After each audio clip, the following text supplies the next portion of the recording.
అందరికీ నమస్కారం. మీరు చూస్తున్నారు సేజ్ మీడియా. నేను కుటుంబరావుని. రేషన్ కార్డు లబ్ధిదారులకు కేంద్రం శుభవార్త. 3 నెలల రేషన్ ఒకేసారి.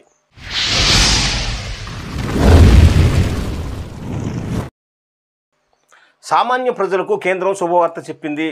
ప్రజా పంపిణీ వ్యవస్థ ద్వారా ప్రజలకు చేరే రేషన్ బియ్యాన్ని వచ్చే వర్షాకాలాన్ని దృష్టిలో పెట్టుకుని ఒకేసారి ఇవ్వాలని నిర్ణయం తీసుకుంది. జూన్, జూలై మరియు ఆగస్టు నెలలకు ఇవ్వవలసిన రేషన్ బియ్యాన్ని మే 21వ తేదీ నుంచి ఒకే దశలో అందజేయాలన్న కేంద్రం ఆదేశాలతో సివిల్ సప్లైస్ అధికారులు పరుగులు పెడుతున్నారు. అన్ని రాష్ట్రాల్లో 3 నెలల రేషన్ ఒకేసారి. వర్షాకాలంలో రేషన్ రవాణా ఇబ్బందికరంగా మారుతున్న పరిస్థితులలో అన్ని రాష్ట్రాల్లో 3 నెలల రేషన్ ఒకేసారి ఇవ్వాలని వర్షాకాలం ముందే ఈ చర్య తీసుకుంటున్నట్లు మే 10వ తారీఖున జారీ చేసిన ఉత్తర్వుల్లో పేర్కొన్నారు. దేశవ్యాప్తంగా అన్ని రాష్ట్రాల సివిల్ సప్లై అధికారులకు ఆహార ప్రజా పంపిణీ మంత్రిత్వ శాఖ డిప్యూటీ డైరెక్టర్ రాహుల్ సింగ్ ఈ మేరకు లేఖ రాశారు.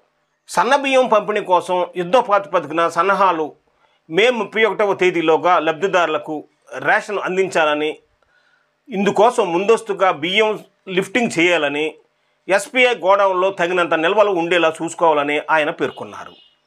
రాష్ట్ర ప్రభుత్వంతో సమన్వయం చేసుకుంటూ లబ్ధిదారులకు ఇబ్బంది కలగకుండా రేషన్ పంపిణీ చేస్తే అవసరమైన చర్యలు తీసుకోవాలని ఆదేశించారు. తెలంగాణ రాష్ట్ర ప్రభుత్వం రాష్ట్ర వ్యాప్తంగా రేషన్ లబ్ధిదారులకు సన్న బియ్యం పంపిణీ కోసం యుద్ధ ప్రాతిపదికన సన్నాహాలు చేస్తుంది. జూన్ నెలలో 3 నెలల రేషన్ ఒకేసారి. ఇప్పటికే తెలంగాణ రాష్ట్రంలో సామాన్య ప్రజలకు తెల్ల రేషన్ కార్డుదారులకు సన్న బియ్యం పంపిణీ చేస్తున్నట్లు తెలంగాణ ప్రభుత్వం మే నెలలో ఇవ్వాల్సిన రేషన్ కోటాను ఇచ్చేసింది. ఇక జూన్లో 3 నెలల కోటాను ఒకేసారి విడుదల చేస్తామని రాష్ట్ర ప్రభుత్వం కేంద్ర ప్రభుత్వానికి చెప్పినట్లు సమాచారం. ఈ మేరకు సివిల్ సప్లై అధికారులు సన్న బియ్యాన్ని సమకూర్చుకోవడానికి 3 నెలల రేషన్ ఒకేసారి పంపిణీ చేయడానికి అవసరమైన కసరత్తు చేస్తున్నారు. 3 నెలల సన్న బియ్యం సేకరణకు కసరత్తు. ఇందులో భాగంగా రాష్ట్ర వ్యాప్తంగా స్టేజీ 1, స్టేజీ 2 గోదాములలో బియ్యం నిల్వలు ఎన్ని ఉన్నాయి అన్న దానిపైన వివరాలను సేకరిస్తున్నారు. ఆ వివరాలు ఆధారంగా జూన్, జూలై, ఆగస్టు నెలలకు పంపిణీ చేయవలసిన సన్నబియ్యం ఇంకా ఎంత అవసరం అవుతాయి అన్నది లెక్క చేస్తున్నారు.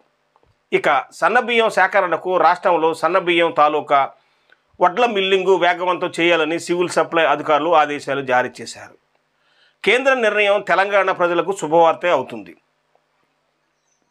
ప్రతి నెల రాష్ట్ర వ్యాప్తంగా 1.75 లక్షల టన్నుల బియ్యం అవసరం అవుతుండగా 3 నెలలకు ఒకేసారి రేషన్ పంపిణీ చేయడానికి 5.25 లక్షల టన్నుల బియ్యం అవసరం అవుతాయని లెక్కించారు. ఈ బియ్యాన్ని సమకూర్చుకొని 3 నెలల రేషన్ ఒకేసారి పంపిణీ చేసేందుకు సిద్ధమవుతున్నారు.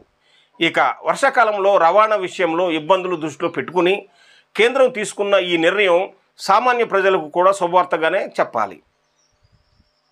ఇది నేటి వీడియో. ఈ వీడియో చూసిన వారు తప్పనిసరిగా లైక్ చేసి షేర్ చేయండి. మీరు లైక్ చేయడం వల్ల ఈ వీడియోని మరికొంతమందికి పంపడం జరుగుతుంది కాబట్టి తప్పనిసరిగా చూసిన వారు లైక్ చేస్తారని కోరుతూ సేజ్ మీడియా.